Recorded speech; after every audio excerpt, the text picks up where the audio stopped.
Thank you for joining us for this very important discussion.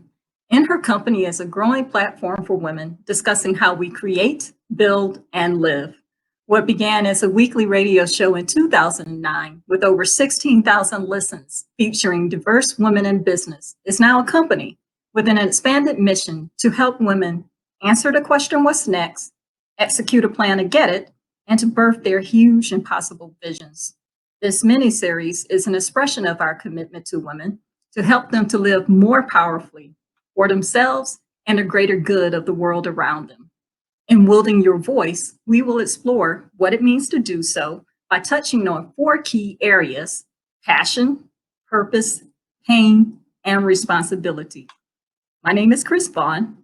I am In Her Company's creator and founder. I am also a published author of fiction featuring strong female characters and consultant to multi-passionate women. Now, joining me to discuss purpose is Sal Grover, the founder and CEO of Giggle, a female-only social networking app. Prior to her startup, Sal received her master's degree in journalism and philosophy, then moved to Hollywood to write movies. After almost 10 years of screenwriting and countless Me Too movement experiences, Sal retired from professional writing and focused her attention on empowering girls and women around the world. Giggle, in case you don't know, is the collective noun for a group of girls. The app connects users in 83 countries for roommates, freelance work, emotional support, activism, and so much more in a safe and private environment.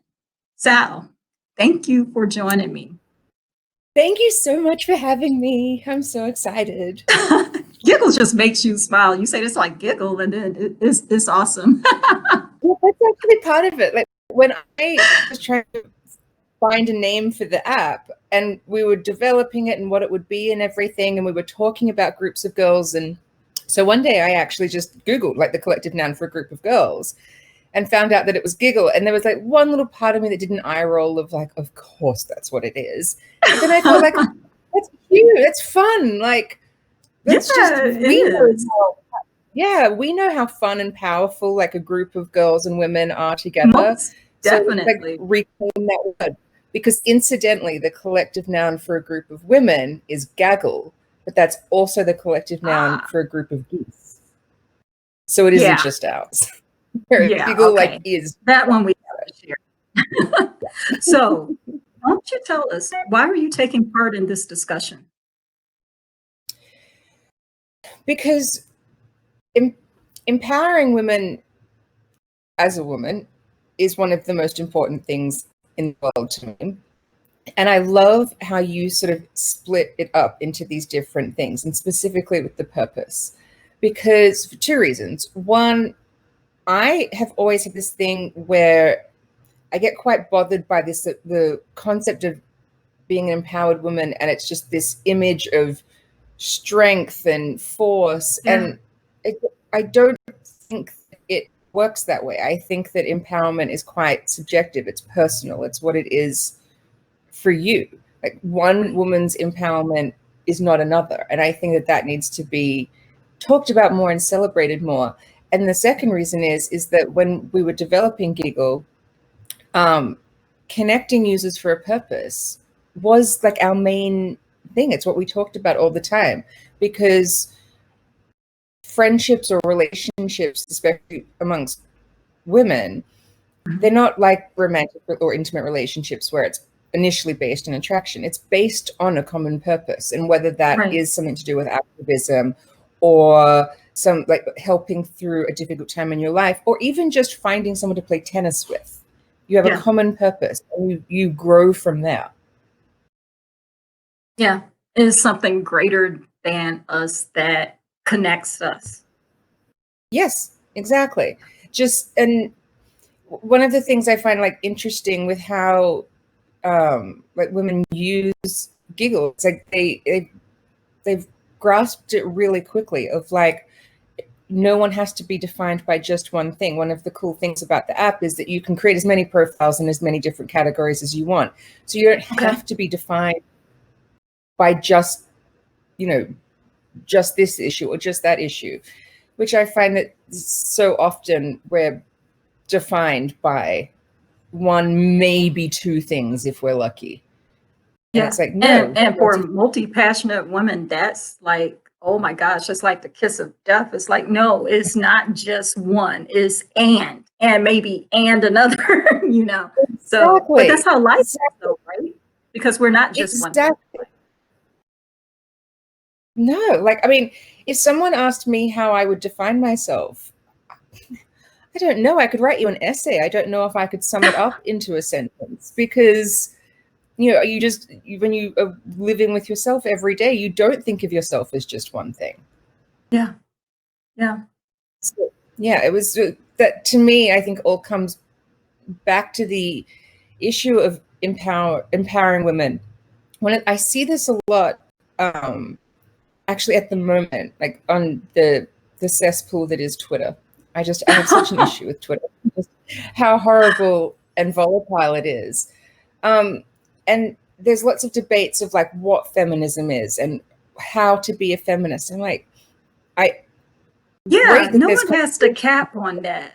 You know, there may be exactly. degrees, and I think that's what they're accustomed to, especially coming out of the bra burning, 60s and the 70s. But there's no one way. There's no one way. And I think that even its most like bare foundation of what feminism is, it's about choice. So, and allowing women to be whoever they want to be. So when I see one person say you have to be like this or you have to be like that, I'm like, no, that's the complete opposite of what this whole thing is about. It's like, who says? And then exactly. if you answer who says, it's like, I bet they were male. But 9 times out of 10, yeah. I'm like, we didn't create that space. But anyway, that's a whole nother conversation in itself. It is, So, in spite of, and I want to approach this first question a little bit differently. In spite of any experiences that we've had as women, and even in your bio, you mentioned that you had too many Me Too-like experiences. So, in spite of anything that we may experience in life, how do we decide what to lend our voice to? Because sometimes that is the catalyst, but sometimes it's not. Yeah, exactly. I think that, again, it's something that is so personal and everyone's going to approach it differently. Because for me, so when I was in Hollywood, I wrote romantic comedies. That's all I cared about. But I wrote them a little bit differently. Like, most of the time, the girl wouldn't end up with the guy at the end. I wanted to modernize the romantic comedy genre, that, a great happy ending can be a woman who sort of found herself and grown from a relationship and is moving on to the next stage of her life, and that it's just been a stepping stone to her discovering herself. There would always be these strong but flawed female characters. And of course, none of them had been made because, men make the decisions of what's made in Hollywood. They would always find that they weren't on the last page of the script. So I didn't make any friends. Yeah. So it was always an uphill battle. And so when I got to the point where I was like, I couldn't. I was such a shell of a person. Because I tried, there was so much sexual harassment and assault, and I tried to just work through it every day. I didn't want it to define me, and I didn't want it to win. I was just so determined that it would not take away what I wanted to do with my life, my dream. And then it got to the point where it just had. It wasn't about my choice in that anymore. I couldn't write. I'd lost my voice. I'd lost everything about who I am. And so during the recovery of it, when I went to therapy, and then I talked a lot with my mom, and I made one decision, was that I would never go back to Hollywood and write professionally again. I was like, it seemed redundant to me to do all of this work on myself and then just go back into the lion's den. I was like, that's just, because it hadn't changed, I had. And so then when I was thinking, what am I going to do next? And we started talking about Giggle and developing this idea. I realized that I wasn't actually giving up anything by no longer going back to Hollywood. I was now helping and talking about strong women in all the different ways I wanted to, just in a different way, and actually more grounded in reality. And I'm in control of my own destiny now. It's my company. No one's calling the shots with me. I get to make the choices. So in that way, I feel like that's how I came to it. It was that I was able to sort of realize what I'd always been doing was wanting to celebrate all different kinds of women. I just expressed that through writing. Now I just express it through an app where I get to work with women every day, continue developing it, talking to women constantly. It's so much more fun. It's just like, I wish I discovered this 10 years ago. This is much better. Writing's a really lonely life. This is not. So yeah, it's the thing.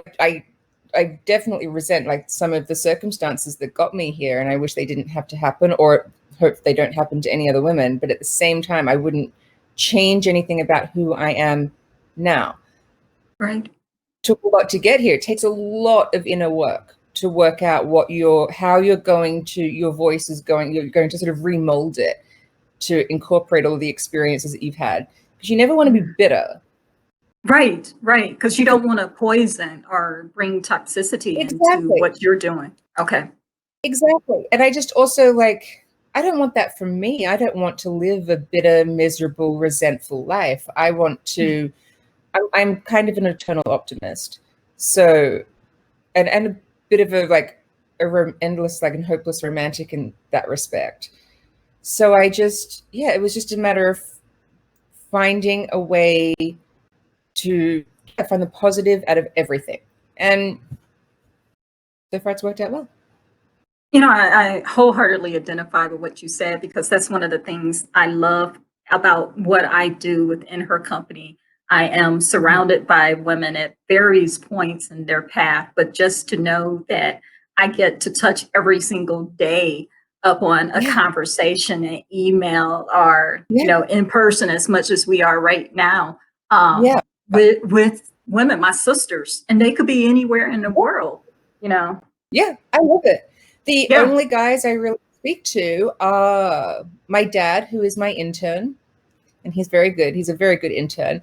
He understands tech language and coding and all of that, which I don't. Okay. And I've tried. I know you've said that you taught yourself how to code.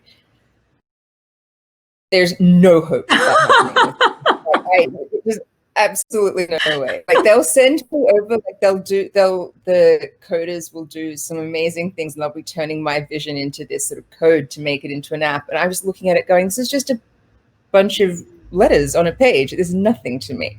But my dad understands all of that. But so most of the time, it's just, he's the only man I speak to. I just get to speak to women all the time. It's fantastic. And women all around the world, in different cultures, in different situations in their lives, different stages. It's the best. Yes. And before we move on, I'd like to comment on another point that you made in the conversation. And it's isn't it just like us? Both male and female to a certain extent, but right now our conversation is focused on women. Isn't it just like us to think that someone else holds the keys to our future? That if someone says no, then that means we can't explore our talents, or we can't do it in a different way.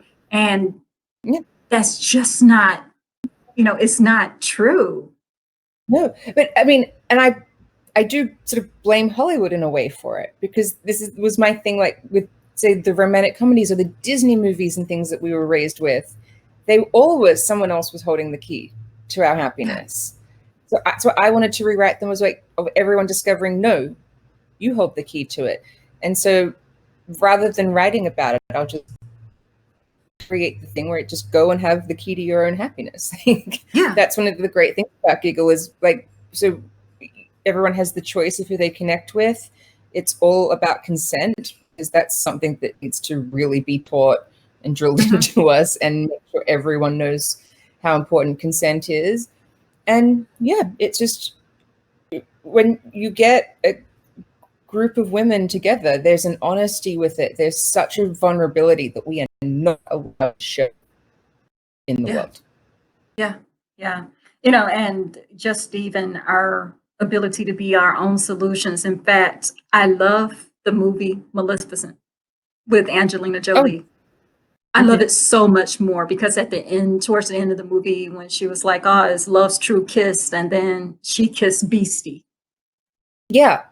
It was like, that's what it was. Her love for her adopted daughter, you might as well say, was more powerful or just as powerful as, Prince Charming's, would have been. Yes. And so, I love that. Even my husband, in fact, we saw that movie on a date night and both of us was sitting up there. We went to the movie theaters. Remember what they were? But we went to the movie theaters and we saw Maleficent and he was like, "I like this so much more than Snow White." And so that's our fairy tale with Angelina Jolie, full horns and everything. That's what we love.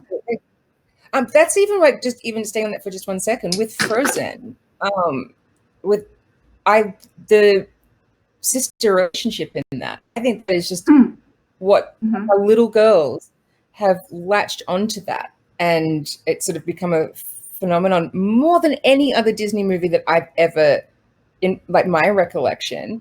And it's because they're celebrating something that is just like so innate and so beautiful. It's so rarely celebrated.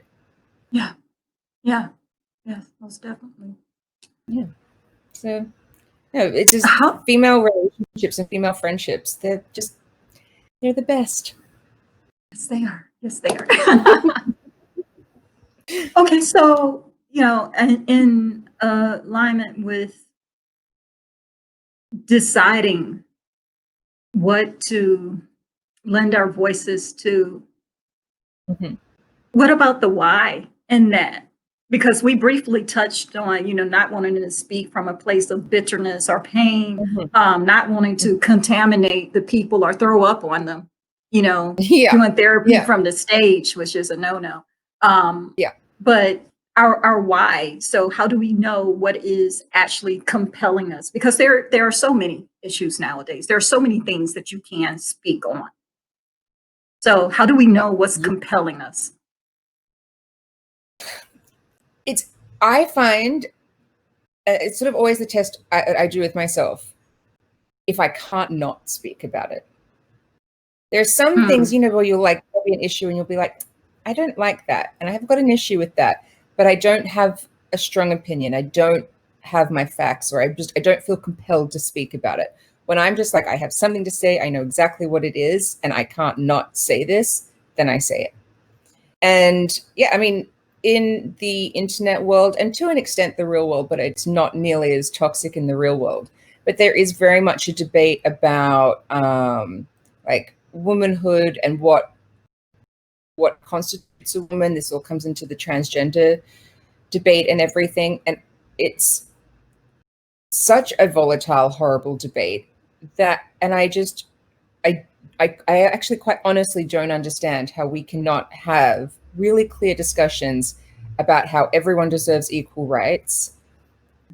Single-sex spaces are still important.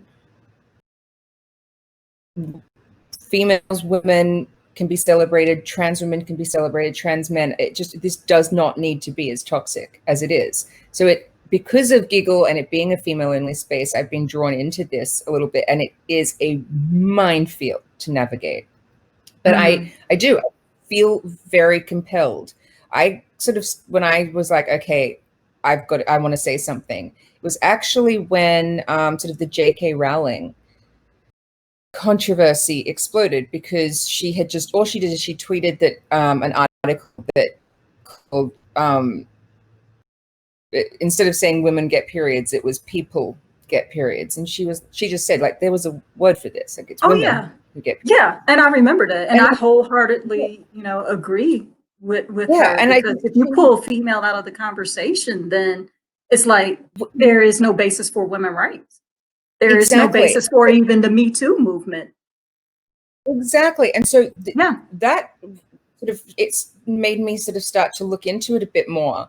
And one of the things that I found in this horrible, volatile debate that I was like, I have to speak about this, even though I don't sort of have a dog in the race, so to speak, is that there are absolutely amazing African women on Twitter, these activists who are raising awareness for female genital mutilation, which affects 800 girls per day. Now, they get still and called. Still, this isn't 50 years ago. This is still No, today. this is today. Right. It is so horrific.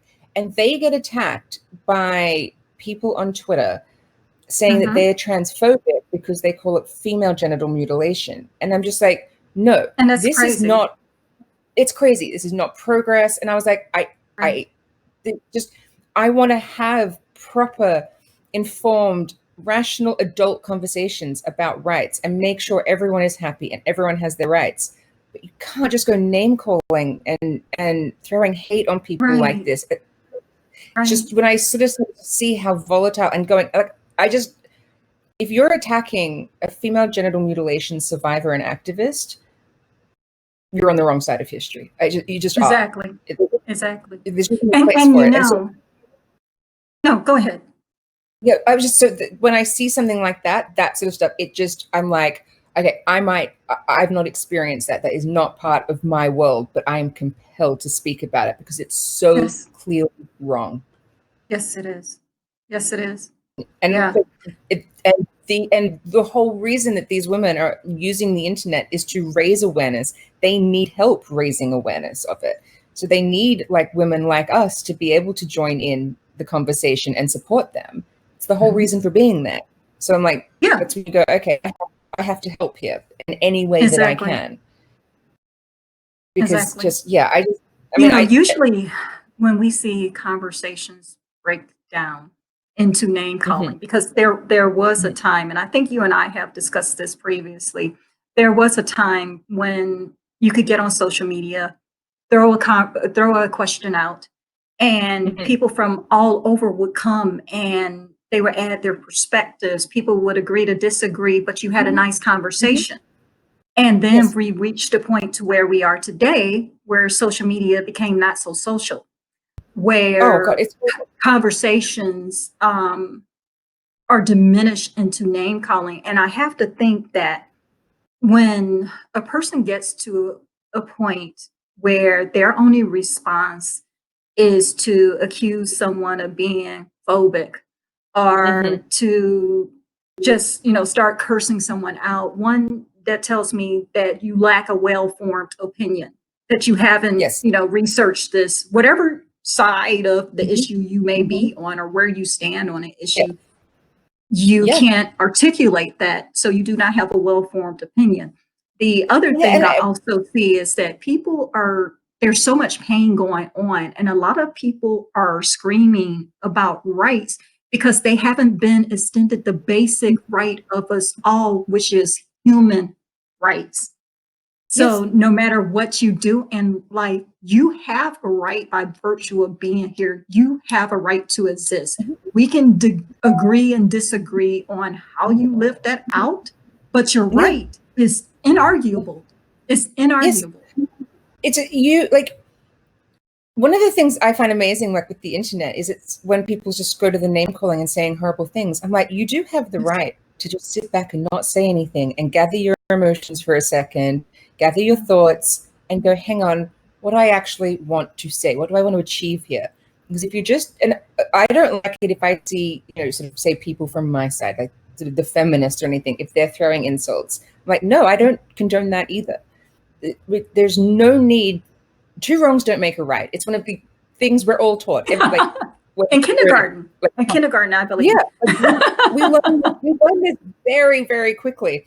And so one of my rules for like myself on social media, one, I've got to be compelled to say it. If I'm going to go and put something out there, I have to like really back myself with it, stand by what I say. The other thing is speaking to people in the same way I'd speak to them face to face. I don't think having a Yes. screen buffer gives you permission Yes. to be the worst version of yourself.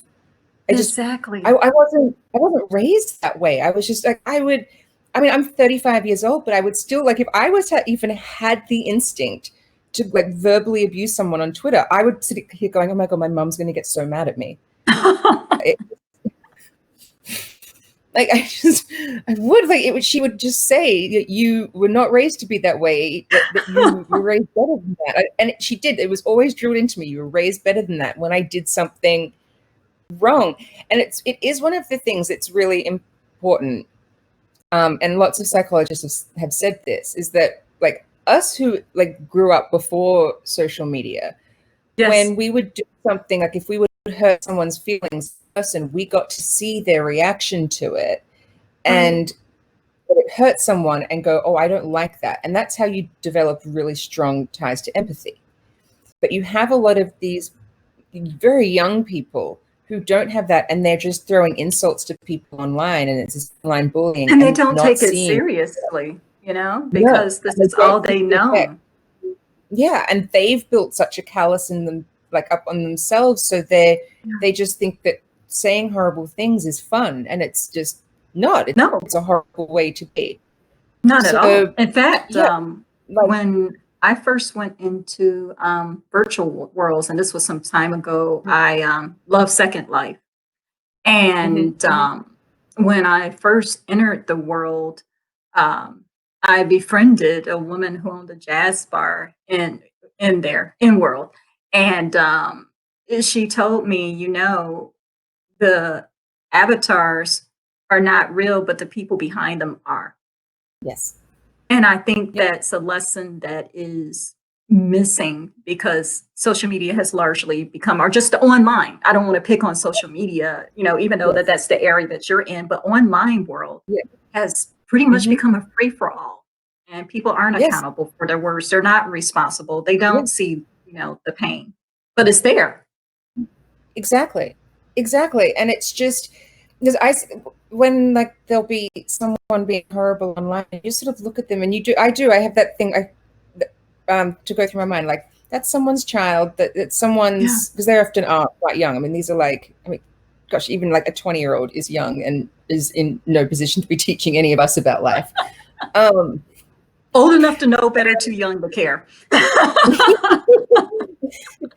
completely. Yeah.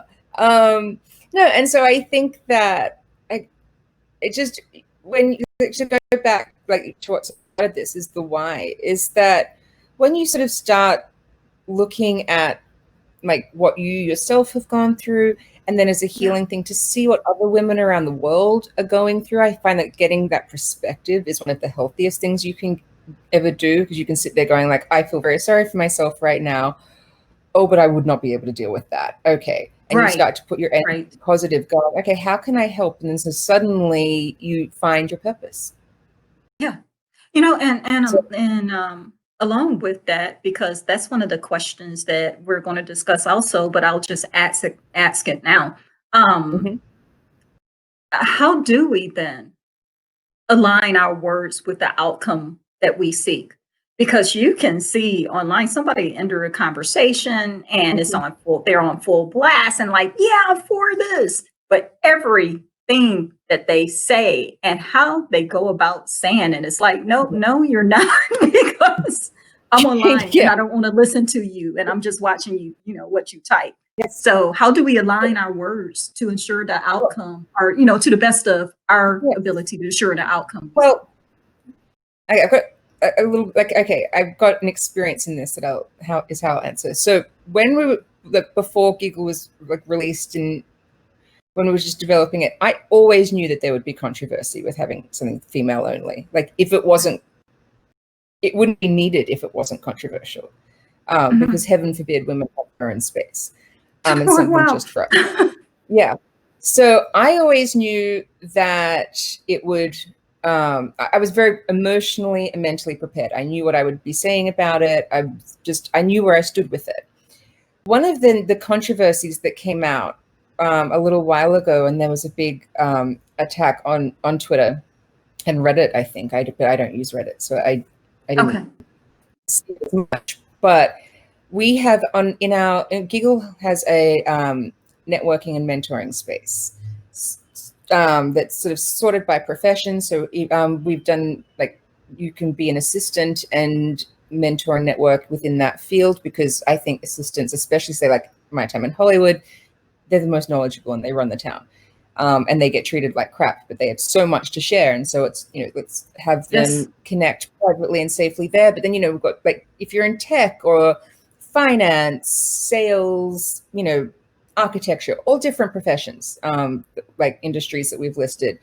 One of them is the sex industry. Now, when we were developing it, I was like, yes, I think that there should be a category for these women who are in the sex industry, because whether you support it or like it or not, they exist, they're there, and arguably need support from other women the most, like what they have to deal with on a daily basis. And I was just like, whether they want to network and mentor for advice, for support, to get help, anything like that. Now, there were some people who had just such an issue with the fact that we had a sex work category and were vicious in their response to that. And it threw me. It really shocked me. There was this day where people were telling me that I was grooming girls and I was a child sex trafficker. And they thought you were back pages. Well, I was like, I'd not prepared myself for it. And, to be accused of the worst crime, like, just, it was a day that That's I was anti-woman. It was just, and every time I would try and say to somebody, like, no, what you're saying is just completely incorrect, it was just no, they would just shut me down. And I was like, we have a freelance category on Giggle. The sex work is not in that category. We're not, like, soliciting prostitution over here. Exactly. I was like, absolutely not. We have a place where if you are in the sex industry, whether that's in pornography, prostitution, stripping, anything like that, you can connect and for help, for mentoring out of it, if that's what they want. And I was trying to say to all these people who were attacking me, and a lot of them were women. And I was like, you can either sit here and attack me on Twitter, or you can go there, create a profile, and say, I want to mentor you out. I want to help. I don't want you to be in this industry. I was like, why aren't we finding solutions? We're just attacking everybody all the time. And it just, that was one I was not prepared for. Because we also have in our support, in Giggle support, we have an abortion category. So I've always prepared myself that people were going to have an issue with the abortion category. No one does. That one's been fine so far. I mean, I'm sure it's coming. I mean, we're not encouraging people to have abortions. We're just, It's one of those things. It's a reality of a female's life. Abortions, periods, menopause, sex work, osteoporosis. It's not always glamorous being a female. We don't like these issues either.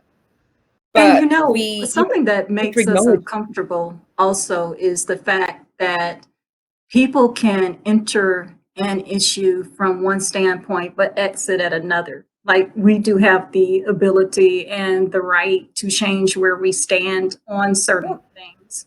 But if you're looking at solving social ills, then, there's a thin line between being a solution and then attacking that same solution. And that sounds like that's what happened here. Well, yeah, as I would say to people, I'm like, I'm not in the business of working out whether women are even capable of making a choice to be in this sex industry. I'm not even saying I condone it or I don't. I'm neutral on this. It's not about my opinion on anything. It's just looking, the reality is that there are women in the sex industry. Well, I don't think that they should be ignored. It's as simple as that. And so it just, things like that, you can, it's always interesting when you get blindsided by something. When you're trying to do good, when you are trying to find solutions, you're trying to help, and then you just get sort of an attack that you didn't see coming. Right. Yeah. Right.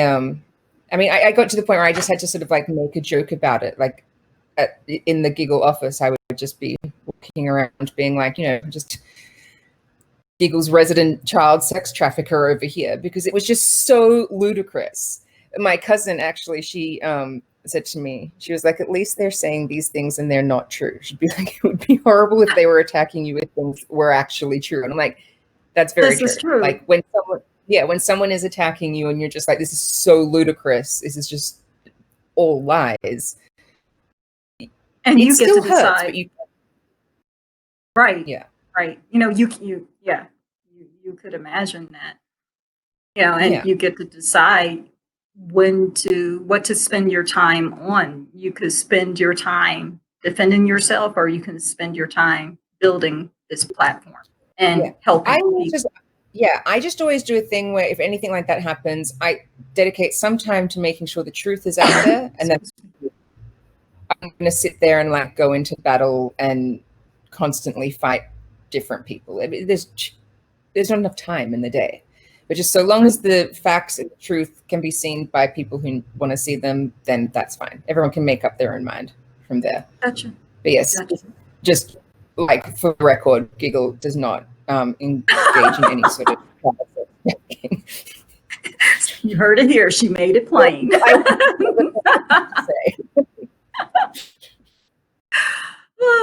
Okay. Yeah.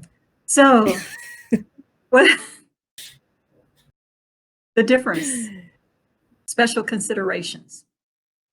Because this is a place you've also found yourself by even having these categories. You're not taking over and you're not speaking on behalf of them, but there are certain situations, of course, that may arise during the course of using our voice where we may be speaking on behalf of someone else or an organization versus ourselves. So what are some maybe guidelines that we should be mindful of when we're speaking on behalf of someone else versus just this is us talking? Yeah, that's tricky. Yes, it is. That's why we're having this conversation. I try to not, because as I said, so like if it's an issue, like one of the things that I'm really passionate about learning the true realities of at the moment is female genital mutilation, because I just cannot believe that this is still happening. But it's not my job to go and speak about it. I can help elevate the voices of the women who are speaking about it, who know about it. I think that that's sort of the key to it. Say like the sex industry things. I'm not in the sex industry. I have no authority to speak on anything in it, but I would be happy to give the women who are in there a voice. So yeah, sometimes you've got to step aside and let other women speak, even if you maybe don't completely agree with them. Like that's one of the big things. Feminism is not that all women have to agree with each other 100% of the time.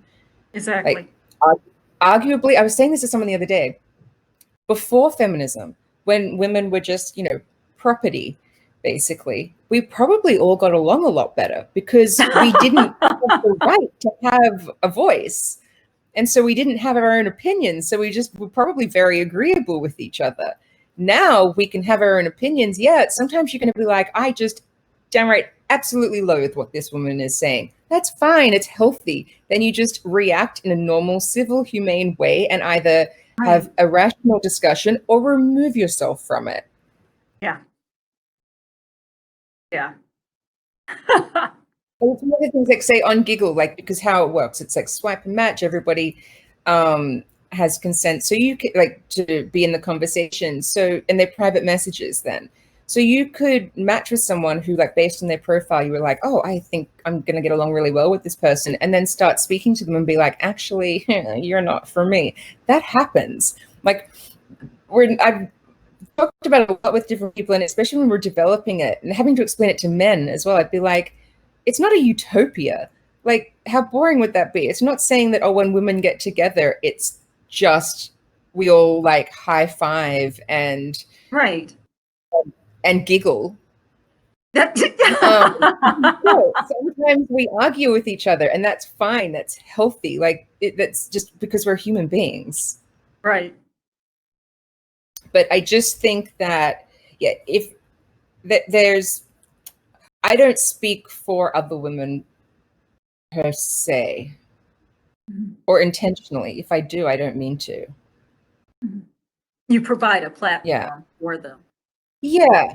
I just, I Yeah. would, I, c- I prefer to listen to people who have experiences that I've not had. Mhm. That's how we learn though, right? Exactly. Like that's, and when I was like, after like Hollywood, when I was sort of recovering from everything, I would like read books and like autobiographies by women to listen to their experiences. And actually, it almost sounds corny, but one of the ones that I read that I just came at the right time in my life was Michelle Obama's biography, Ah, because okay. I loved it so much, because she's just so real. And just when you were just, I was reading it, and she was so honest about being at crossroads in her life at various times and lost and didn't know what to do. And she was in her 30s. And I was like, oh, yes. Like, we're sold this idea that once you get in your 30s, oh, it all makes sense. No, it doesn't. Like my mom's in her 60s. I'm sure she's sitting there going, I'm still learning. I have no idea. Like Oh, heck I yeah. just, Sure, if you have yeah, breath in your body, it's a lifelong it's a situation, riot. lifelong Just, learning. yeah, but we're sort of like, I remember like when I was turning 30 and I had so many like people would say to me like, oh, it all falls into place now. And I got to like 33 and I was like, absolutely nothing is falling into place. Am I doing this wrong? It's like, is this what in place looks like? Because I'm not Yeah, I seeing was it. like, I don't know what this is. No. I mean, when I was 32, I was living in, it's sort of like I'd left Hollywood and I spent this little bit of time sort of traveling around the world. I was very lost. I was a bit of a tumbleweed. And it just so happened, like I was from New York, I was able to go to Europe, and I had my dog with me. And you can actually fly from the US to France with your dog. It's not a big Okay. issue. I had all of this paperwork and everything. So my dog actually came and just sort of traveled through Europe with me. And I ended up living in Belgium for like just over 3 months. I had no plans to be living in Belgium. It just so happened like I had friends of friends who needed a house sitter, and so I went and did that. And it was just, I was so depressed and in such a bad place in my life. And it was really nice to be in an environment where I didn't speak the language, and I didn't have to try and every day and seem like I was okay. And it just gave me this time to sort of process everything I'd been through, everything that was happening. But I was 32, and I remember one day just sitting there like in this random house in in Brussels going like, what am I doing? Yeah. This is not like, I felt so out of control of my life because Mhm. of because of misogyny and sexism. Ah, okay. Yeah. Because I Yeah. was actually, one thing, I was not raised to, you know, think that I could be any less or anything. My dad and I talk about it now because my dad sort of just raised me to be him in a way. Like Mhm. I have an opinion. Make sure you think about like question everything. Think about everything that happens. Raise your voice. And I was never told there'd be an issue with that. And we joke about it now. He's like, yeah, it's the one thing I didn't teach you is that no one would want to hear your opinion. So when I got to Hollywood, for the first few years, I I took everything really personally. I thought that maybe I wasn't good enough or I was bringing on Oh, the wow. harassment myself. I didn't know. It took me a while. Like I was educated. I was like, I studied philosophy. I'd done all this, like lots of different preparation, but I'd never tapped into the fact that me being a female would have something to do or have a negative effect on my work, because I just looked to all these amazing women who had achieved things. So I just was like, well, if they can do it, I can. You just have to try. And then Right. having to actually acknowledge that there was something that was out of my control that was stopping me and was affecting me so negatively, I think that hit me even harder. And that's good that, of course, he didn't say that, because we Hmm. prepare our children for the world, but it's because you were raised that Yeah. you had the right to be who you were. That contributed to your resilience. That's why you did not buckle. Not to say it didn't affect you, but that's why you did not buckle under it, and that you knew that I have a choice not to continue because it's not okay. Yeah, because like, for example, my whole life, my dad and I were very opinionated, we're very argumentative. And so we will have big political debates, philosophical debates about lots of different issues. And we will, just to annoy each other, often just take the opposing side and see where we get to. But it was always encouraged. So when I got to Hollywood, I would argue with the guys, and I would come out and say they were wrong. Mm-hmm. They were like, this is new. You're not allowed to do that. Like, what happened? Yeah. I was like, whoa. I remember that I had big like arguments about it, because there would be times when I would have guys specifically say to me, like, know your place. And I was like, what are you talking about? Like, no, I have an opinion on this. T-shirt like that. It's like, my place is anywhere God's allowed me to set my foot, which means I can traipse across all of this big green planet. So like I was like, no, I was like, I mean, this is a situation, it pertains to me, so I have a voice in it. You guys can't just sit around making decisions about me or for me. I don't like anything that's happening. So I mean, anyone who says that like misogyny doesn't exist anymore is a moron. It does. I think that it's having a little bit of like a resurgence. I think that it's actually even worse than it maybe even was 10 because years the ago. climate has changed. Yes. Yeah. So what are some of the pitfalls when using your voice in this way? You've already established that you feel it's best to elevate the voices of people who have those experiences and those people who are living in those situations or what have you, so that we don't wind up setting the narrative over something that we're not a part of. But what are some of the pitfalls that come along with that by using our voice in that way? Well, it's scary.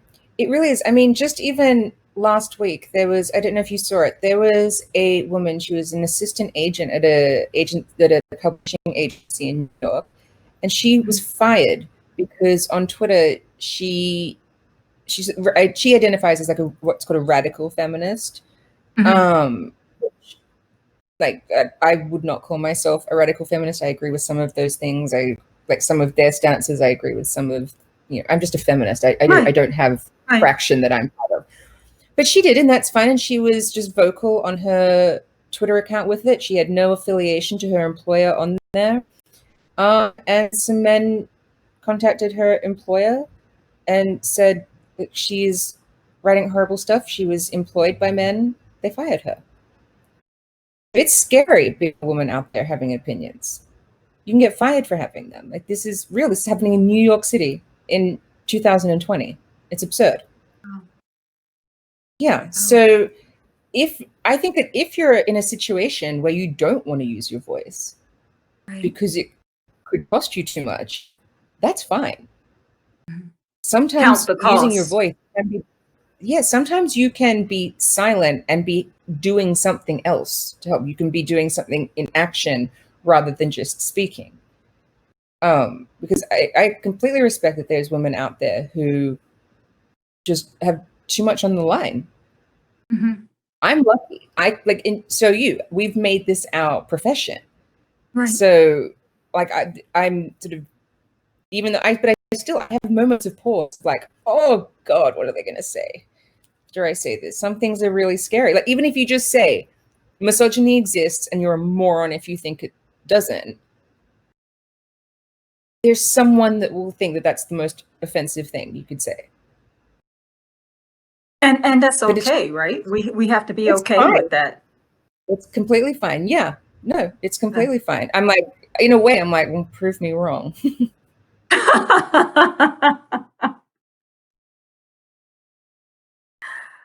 Misogyny doesn't exist because some of my friends are male. But I'm gonna leave that conversation right there.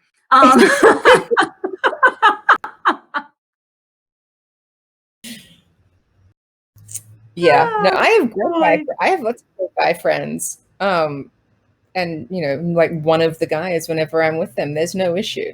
Right, right. But I mean, you choose your friends. The people that you like and who respect you. That's what friendship is. So yeah, I don't befriend misogynists. It's just Yeah, life's not too short. intentionally, at least. Yeah, they creep in I'm every a now and firm then. Yeah. Usually in I'm the a form firm of a believer boyfriend. into. Ah, there you go. There you go. Yeah, Yeah, yeah, yeah, okay. The first awakening is like, something may be amiss here. yeah. Um, I'm a firm believer in 2 things when it comes to not only using our voices, but just how we live our lives. And I take a strong stance on that. The first one is that someone must be willing to stand, Hmm. even if you are the only one standing. But if something is right, you must be willing to stand and to stand alone. Hmm. Um, the second thing is if you are that person who is standing, then wise is the person who has first counted the cost. Hmm. Because, Hmm. there are good consequences, there are bad consequences, Hmm. but that's kind of, I guess, what we use as a measurement for when we say, yes, I've drawn a line in the sand. The assumption is that you've counted the cost because it Hmm. may very well cost you something. Yeah, yeah. Like when I was in Hollywood and I was like, I had like a few sexual assault things that had happened in professional settings and a lot of sexual harassment. I was very vocal for a while, and I always was within myself. I knew it wasn't right. And I would always say, like, this is not right. And I would just have Hollywood people saying back to me, and all guys, and they would be saying, you want your movie made? Shut up. Or just, it's just how it is. Just go and write scripts and just move on, get over it. And I was like, this is not right. And You I can't never get over once, something when it continues to happen. exactly. And I also never once regret that I stood there all the time and said, this is not right. I never once condoned, like said, gave in and was like, oh, maybe I'm wrong with this. I knew. I held on to that. No one ever took it away from me. I knew what was happening was wrong. And I was standing alone with it. But I had myself. So that was like my saving grace. And so yeah, now when I look back and I remember I did this actually in therapy, and my therapist was able to make me realize it, of how proud I should be of myself that I stood alone with myself with that. And like that's one of the silver linings to find with it when you're going through something really bad, but you find that you knew it was bad. You protected yourself. Like Mm. be so happy and excited about that. We sort of we're especially women, we're so hard on ourselves, Yeah, yeah. and the world's hard enough. We need to like be like, oh no, I did that. That was a win. That was really cool. I stood my ground. I raised my voice. All of those different things. You held space for yourself. Yeah, yeah. Even when like I was just a shell of a person, I was just like, oh, just floating around. I'd lost my voice, like my writing voice, my that need to that feeling compelled to say something, to put like great ideas out into the world or anything. But I still knew my my core was that this was wrong. And so because I know like that, I always had that foundation. It was relatively easy to recover. I did some help with it. But yeah, that's one of the things I do sort of say to people, like of all of this stuff that I've recovered from, that I've gone through, other women go through. And even though I find so much positive in leaving that career and I love what I'm doing now, all of those men who did horrible things to me, they're still at their jobs. They're still doing what they wanted to do. They didn't have to give up anything. And maybe I'm the better for it, but it is just the reality of that you have to sort of look at, that's what, like, women having a voice, women going out there and doing what we want to do comes at a cost, and you might have to change completely what you were doing because other people have an issue with it. You've shared so much already, but can you tell us a particular either experience or a key lesson learned concerning using your voice? Oh, just always do it. Like, just if you can. As I said before, like, if it's too much on the line, then find a different way to do it. But if you feel compelled, what it might cost you in the short term is fine. What will happen in the long term, just even within yourself, just make yourself proud. Yeah. Awesome. Yeah, I Well, always think Sal, that, when I'm on my deathbed and I've got to look back on everything, like, I mean, if I'm happy with my behavior and the person that I was and that I did what I could to help other people, then I'll be happy. I don't want to lay on my deathbed going like, oh, cool, I was a Twitter troll for 40 years.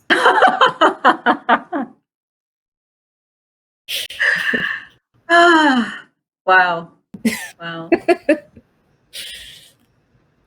So, final words of wisdom for our sisters who will one day walk in our path or who are currently. Final thing I would have to say is sort of what I almost started with, is empowerment is personal. There's no one way to be empowered. You could be, to you, it could be getting married and having kids and being a housewife. That's your choice to make. That's not how I live my life, but you're no less empowered for doing that. You might want to not do any of that and go and have a career and rise up the ranks and deal and break through the boys club every day. And so you have to behave in a certain way to make that a reality. Both of these extremes are empowered. It's just, you've got to work out who you are as a person and what you want, and then go and get it. You don't have to be that strong woman stereotype. That's just one way to exist. You can sit there and you can be a wallflower. You can have emotions. You can just be a three-dimensional human being. It's as simple as that. So, in other words, be you. Yeah. Like, why not? Yeah. You may find out you're pretty cool. Yeah. No, it's part of it. Like, when you start just actually accepting yourself, and then eventually one day it clicks and you're like, oh my God, I like me. Yeah. Heck yeah. Yeah. It's a lovely feeling. And it takes a long time to get there. But when you do, and you're just like, oh. So I enjoy my own company. It's like, yes. Yeah, I do too. Yeah. I do too. And if I get sick of it, I just read a book. Hopefully it's the one that I wrote. I haven't, but I will read it. I have you should see the pile of books that I have in my room that I need to read. I think there's like 12 books sitting there that at some point in the next, I don't know, few years, I'll have time where I'll just sit there and read. I'll do nothing but read for a month. I can't wait. That's a goal I made for myself to read not only all the books that I purchased that are still unread on my shelves, but also through my Kindle reader. It's like I'm not buying anything else until I read all the books. So yeah, I have my work cut out for me. And then I've got like a wish list of books that I want to read on top of all of these ones. And I try, I'll like every few nights I'll like try to read as I'm going to sleep, and I'll read one line and I sleep. So it's just the slowest way to read a book. Okay. You mentioned the strong woman archetype. But even for the wallflower that you mentioned, resilience is also a form of strength.